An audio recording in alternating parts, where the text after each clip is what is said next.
It's an interesting set of roles that you play. Lead batsman, batting right top of the order, number 1, 2, 3. You've done all roles actually. You were keeping wickets for a while, and captain. Not too many people in the history of the game have done that.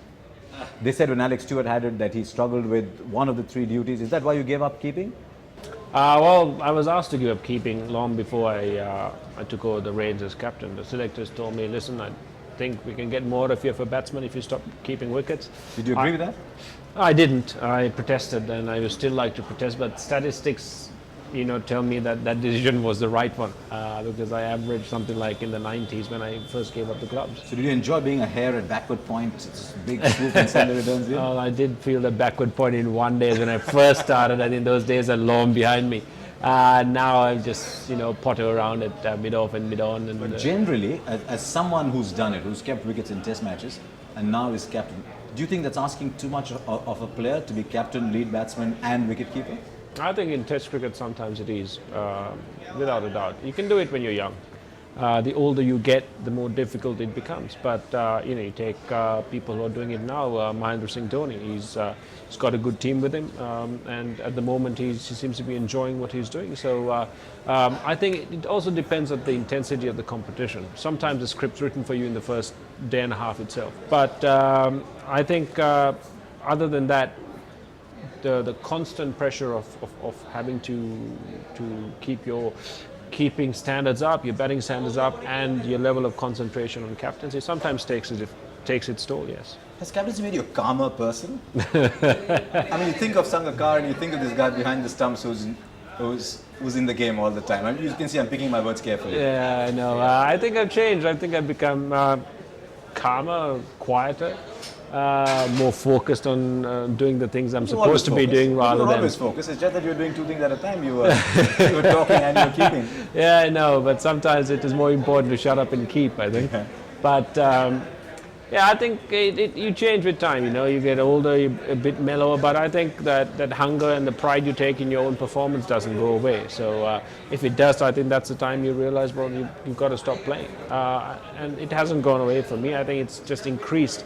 And I've also learned to realize that you've got to respect the ability of every single team member in your side, and depend on them to make a difference when the time comes as well, and to realize that they're good enough as I am to do whatever the side needs them to do. Do you have aspirations? I mean, most people when they become captain have aspirations for the side, but you must have aspirations for yourself too. Well, so what are those 2? My aspirations have been the same since I started playing Test cricket. I want to score 30 hundreds and 10,000 Test runs. I've scored 20 of them, 10 to go, and 2,500 runs to get my 10,000 runs. That's my personal ambition. It's always been the same. Suppose someone told you set the bar too low. You never know. I think if you're a good batsman, you'll get 2,500. If you're going to be better than good, you have to get beyond that 10,000 mark and hopefully hit that 3,000 mark. And then, so Gavaskar and now Sachin's going almost to 40. Ponting will reach 40, I'm sure. Mahela Jayawardene will get there. Dravid's chasing that. So, you get very few of those people, Cullisers, these guys who will find at the end of their careers can look back and say, listen, I'm in the top 8 or 10 to have ever done these things. So those are the aspirations I have for myself. But for my side, my thinking is simple. I want guys to be the best that they can be. That is the only way we are going to be a great side. And if we are going to be happy with the level we are playing now, I think we are kidding ourselves. I think we've got a long way to improve as individuals and as a team. It's a case of going out there day in, day out and being disciplined in everything you do. If you're a fast bowler, there's no substitute for line and length. If you're a batsman, there's no substitute for the basics, playing yourself in, scoring big runs in one-day cricket, 2020 cricket, or Test cricket, doesn't matter. The formula is the same. You just accelerate it in the shorter version. You talked about transition, and we're seeing even Australia with a solid first-class structure behind them struggling with the transition phase a little bit. Now, when you thought Sri Lanka, you thought 5 big names in Sri Lanka. You thought Sangakkara was still there, you thought Jayawardene was still there, but you thought Jayasuriya, you thought Murali, and you thought Vaas. Jayasuriya's finished with the longer form of the game for sure. He's hitting age-related landmarks now. Murali is obviously seen his best days already, and Vaas is finished. Do you see that as a problem because you're replacing iconic players? It's never easy. I think that's the way life in cricket goes. I think we live on borrowed time. Every single player. You're great. You play and you reach that iconic status, but you can't maintain it forever. You know, age catches up with you. You slow down. Sometimes you run into a bad patch of form. You can't.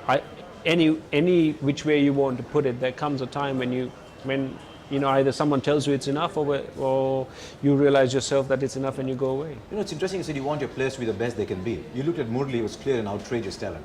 You looked at Jayasur and he could do things that a lot of people could not do. But to me, the person who signified most what you're saying was actually Chamind Vass. You looked at Chamind Vass and you said, yeah, good player. And then he went on and he went on and he went on, and he probably, and I'm not being rude or unfair, but he probably overachieved as a cricketer. I think the great thing about Vasi was his attitude and his hard work. He worked harder than any single person in our side, in the gym and the net, on all aspects of his game, and he took a lot of pride in that. And I think those are the things.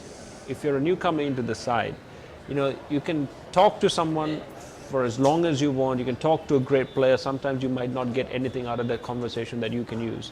But if you watch them, the way they train on the field, when they train off the field, or how they train at the gym, I think if you watch those things, you can learn a lot by that example. And I think Vasi was the one guy who revolutionized the training aspect, along with our physios, Alex Conturi, and afterward. The attitude we had towards fitness in the side, and that made us a better side. And Vasi, with bowling so many overs in the subcontinent, where fast bowlers die long before their career should be over, Vasi has done great things for himself and for Sri Lanka. And we miss him a lot even now, but we have to move on as a side.